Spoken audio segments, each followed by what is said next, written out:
Hi everyone, এই ভিডিওটিতে আমরা সংখ্যা পদ্ধতি নিয়ে আলোচনা করব। তো এই ভিডিওটির শেষে তুমি সংখ্যা পদ্ধতি কী, সংখ্যা পদ্ধতির ভিত্তি কী এবং সংখ্যা পদ্ধতির প্রকারভেদ, এই তিনটা ব্যাপার পুরোপুরি ক্লিয়ার হয়ে যাবে। তো আমাদের মূল আলোচনায় ঢোকার আগে সংখ্যা এবং অঙ্ক এই দুইটা জিনিস সম্পর্কে ধারণা থাকতে হবে। সংখ্যা হলো পরিমাপের একটি বিমূর্ত ধারণা, অর্থাৎ তুমি যখন কোনো কিছু গণনা করবা, যেমন ধরো তোমার কাছে 1200 টাকা আছে, কিংবা তোমার কাছে 10টা কয়েন আছে, কিংবা তুমি কোথাও যাচ্ছ, সেটার দূরত্ব হচ্ছে গিয়ে 10 কিলোমিটার বা 15 কিলোমিটার এরকম। তো কোনো কিছু যখন পরিমাপ করবা, তুমি যেই জিনিসটা দিয়ে প্রকাশ করতেছো বা যেই জিনিসটা দিয়ে তোমার গণনাটা প্রকাশ করতেছো বা পরিমাপটা প্রকাশ করতেছো, সেইটাকেই আমরা বলতেছি সংখ্যা। আর অঙ্ক কি? সংখ্যা তৈরি করার বিভিন্ন প্রতীকই হলো অঙ্ক। অর্থাৎ এই যে আমি যে বললাম যে 1200, এই 1200-র মধ্যে যে কতগুলো প্রতীক আছে, 1 আছে, 2 আছে, 0 আছে, 0 আছে, তাই না? তো এই যে আলাদা আলাদা করে 1, 2, 0, এদের প্রত্যেকটাকেই আমরা বলতেছি অঙ্ক। অর্থাৎ কতকগুলো অঙ্ক মিলে আমাদের সংখ্যাটা তৈরি করে। এখন আমরা আসি সংখ্যা পদ্ধতি কী। দেখো, যে পদ্ধতিতে কিছু বর্ণ, অঙ্ক ও সাংকেতিক চিহ্ন পাশাপাশি রেখে সংখ্যা প্রকাশ করা হয় তাকে নম্বর পদ্ধতি বলে।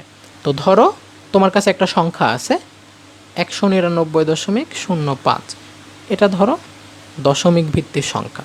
তোমার কাছে আরও একটা সংখ্যা আছে ধরো A5, যেটা কিনা হেক্সাডেসিমেল সংখ্যা পদ্ধতির। তো দেখো, এই যে দশমিক বা ডেসিমেল সংখ্যা পদ্ধতিতে আমরা কতকগুলো অঙ্ক বা প্রতীক পাশাপাশি রেখে একটা সংখ্যা প্রকাশ করতেছি, তাই না? কিংবা হেক্সাডেসিমাল সংখ্যা পদ্ধতিও দেখো, কতগুলো বর্ণ বা অঙ্ক পাশাপাশি রেখে আমরা একটা সংখ্যা প্রকাশ করতেছি, ঠিক না? তো এভাবে করে আমাদের সংখ্যা পদ্ধতি বা নম্বর পদ্ধতি প্রকাশ করা হয়। তোমরা যদি আরও সহজে লিখতে চাও যে সংখ্যা পদ্ধতি কী, তাহলে এই সংজ্ঞাটা ব্যবহার করতে পারো। যে পদ্ধতির মাধ্যমে সংখ্যা প্রকাশ ও গণনা করা হয় তাকে সংখ্যা পদ্ধতি বলে। তো এখন আমরা সংখ্যা পদ্ধতির প্রকারভেদ নিয়ে আলোচনা করি। দেখো, সংখ্যা পদ্ধতির ভিত্তির উপর ভিত্তি করে সংখ্যা পদ্ধতিকে নানা ভাগে ভাগ করা যায়। এখন সংখ্যা পদ্ধতির ভিত্তি জিনিসটা কি? ধরো আমরা তো বলছি যে সংখ্যা হতে গেলে কতগুলো প্রতীক পাশাপাশি বসা লাগে, তাই না? যেমন আমরা বলতেছিলাম 199.05, এখানে যে 19905, এই যে কতকগুলো প্রতীক আমাদের পাশাপাশি বসে একটা সংখ্যা প্রকাশ করতেছে। তো এরকম কোনো একটা সংখ্যা প্রকাশ করতে, কোনো একটা সংখ্যা পদ্ধতিতে তুমি মোট কি বা কতগুলো এরকম প্রতীক ব্যবহার করো, এরকম মৌলিক প্রতীক ব্যবহার করো, ওই সংখ্যাটাকে বলতেছি আমরা ওই সংখ্যা পদ্ধতির ভিত্তি। যেমন আমরা যদি বাইনারির কথা বলি, বাইনারি সংখ্যা পদ্ধতিতে আমাদের দুইটা মাত্র প্রতীক আছে, মৌলিক প্রতীক, এই 0 এবং 1। এই 0 এবং 1 দিয়ে তুমি বাইনারি সকল সংখ্যাকে প্রকাশ করতে পারো। কাজেই বাইনারি সংখ্যা পদ্ধতির ভিত্তি হবে 2, কারণ দুইটা অঙ্ক দিয়ে আমরা সমস্ত সংখ্যাগুলোকে প্রকাশ করতে পারতেছি। কাজেই বাইনারি সংখ্যা পদ্ধতির ভিত্তি হবে 2।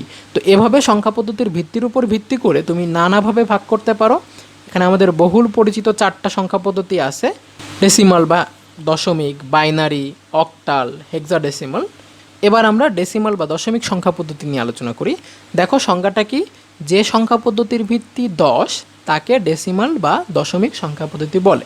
তো ভিত্তি মানে কি বলতেছিলাম?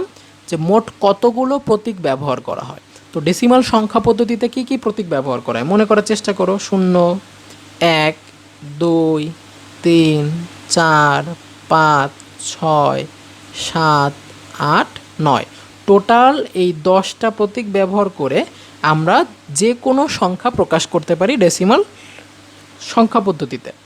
তো যেহেতু এখানে মোট 10টা প্রতীক আছে, কাজেই ডেসিমাল সংখ্যা পদ্ধতির ভিত্তি হবে কত?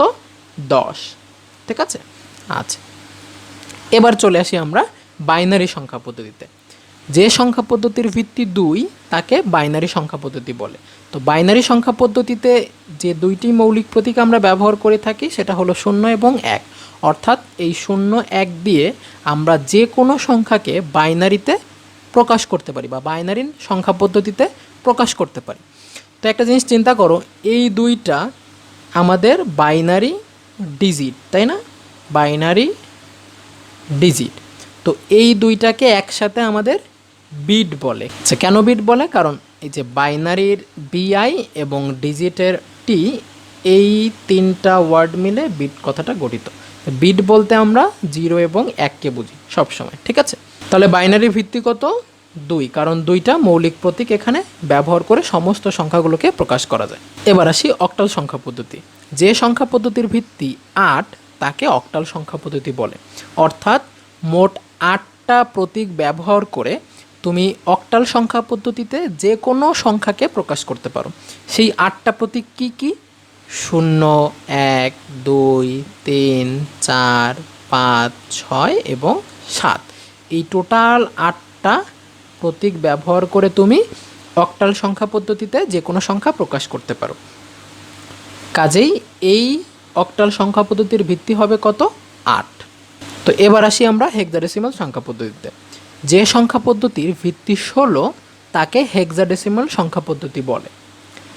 তো টোটাল 16টা প্রতীক ব্যবহার করে আমরা যে কোনো সংখ্যাকে হেক্সাডেসিমালে প্রকাশ করতে পারি। সেই 16টা প্রতীক কি কি? 0, 1, 2, 3, 4, 5, 6, 7, 8, 9। এরপরে 10 আসবে, বাট 10 ব্যবহার করি না, আমরা এ ব্যবহার করি। এ মানে হলো গিয়ে 10, বি ব্যবহার করি, বি মানে হলো গিয়ে 11, তারপরে সি ব্যবহার করি, সি মানে হলো গিয়ে 12, তারপর ডি ব্যবহার করি, ডি মানে হলো গিয়ে 13, তারপরে ই ব্যবহার করি, তার মানে হলো গিয়ে 14, তারপর এফ ব্যবহার করি, যার মানে হলো গিয়ে 15। এই টোটাল 16টা প্রতীক ব্যবহার করে আমরা হেক্সাডেসিমাল সংখ্যা পদ্ধতিতে কোনো একটা সংখ্যা প্রকাশ করে থাকি। তাহলে এই জন্য হেক্সাডেসিমাল সংখ্যা পদ্ধতির ভিত্তি কত? 16। তো এখন আমরা এক নজরে সংখ্যা পদ্ধতি এবং তাদের ভিত্তিগুলো দেখব। এখানে 4টা সংখ্যা পদ্ধতি আছে এবং 4টা সংখ্যা পদ্ধতির যেই ডিজিটগুলো আমরা ব্যবহার করে থাকি, টোটাল সমস্ত যে ডিজিটগুলো আছে অর্থাৎ যে প্রতীকগুলো আমরা ব্যবহার করে সংখ্যাগুলোকে প্রকাশ করি, সেই সমস্ত সংখ্যাগুলো এখানে দেওয়া আছে।